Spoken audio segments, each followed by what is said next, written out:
Welcome to Kontext TV.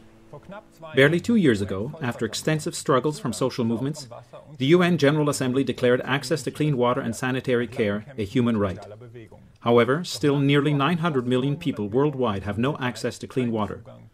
The overuse and contamination of freshwater reserves through industry and agriculture, climate change, privatization and land theft threaten the future supply of water, particularly for the poorest populations in the global south.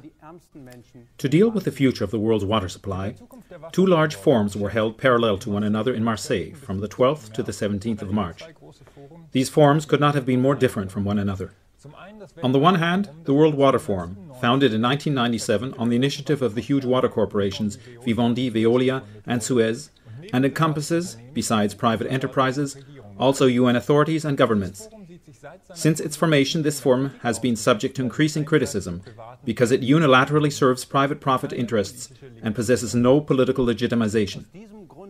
For this reason, for the 3rd time in parallel, there took place an alternative World Water Forum, in which non-governmental organizations, social movements and water activists from the world over took part. Kontext TV was on site and spoke with participants of both forums, among them Maud Barlow, activist, UN advisor and recipient of the Alternative Nobel Prize. But first, some other voices from the Alternative World Water Forum. Here is the open space where I can exchange, and other people also have the opportunity to express their opinion and to share. That is important. But at the same time, we know there is an official World Water Forum where ordinary people are not allowed to enter, and they cannot raise their agenda.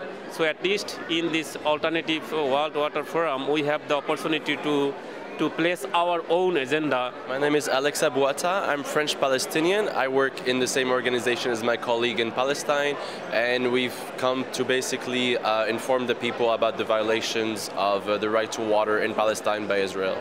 In the West Bank, first, there is actually a humanitarian crisis, but this is artificially engineered in the sense that it's not due to a lack of resources, but it's due to Israel's policies. For example, building any kind of infrastructure in the West Bank requires a permit from Israel. Those permits are denied 95% of the time. Because this has led to a humanitarian crisis, Palestinians are forced to build those things, and NGOs as well. And Israel routinely destroys them under the pretext that they have not received an approval from the Israeli administration. Even those that actually know a little bit about the Palestinian-Israeli conflict are not aware of the water problem. They might know about the refugee problems, about the borders, about Jerusalem, about security, but they're not aware of the problem. And this is a situation that the Palestinians have to face right now. The Alternative Forum is a platform from where to mobilize against the privatization of water.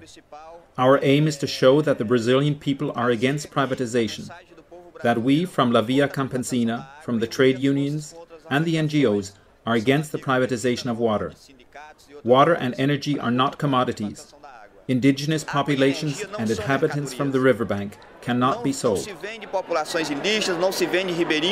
bottled water company, they work together with the big private sector players like Veolia on making people use it to the idea of buying water. So they undermine the idea of having water as a public good, and it's still more dangerous. They are buying land, in my country, for instance, in Brazil, with water sources. And that's a way of water privatization. You are privatizing the source, and that's very dangerous. My name is Gerlinde. I am from the Berlin Water Table. We were the first to successfully achieve a referendum in Germany. With 660,000 votes, the Berliners, that is approximately 27% of all eligible voters, have achieved that the till then secret contract for the privatization of half of Berlin's waterworks be disclosed. This is a great success, and we are here to show others what is in this contract. At this year's World Water Forum, UNESCO presented its 4th Water Development Report. The report warns that a continuation of the present resource overexploitation will lead by 2050 in many regions of the earth to increased water shortage and violent conflicts. We spoke with the leader of the UNESCO Water Programme and publisher of the study, Olcay Ünver, about where he sees the responsibility for the solution to the foreseeable water crisis. It is the responsibility of the governments to take measures, to regulate, and to judge if involving private sector one way or another. There are more than one way of doing this. If the involvement will be useful for their population and serve to expanding the service, including provision for the poor and the disadvantaged. It's totally the responsibility of the governments. Critics of the World Water Forum stress that the forum is dominated by the profits of the huge water corporations and denied any political legitimacy.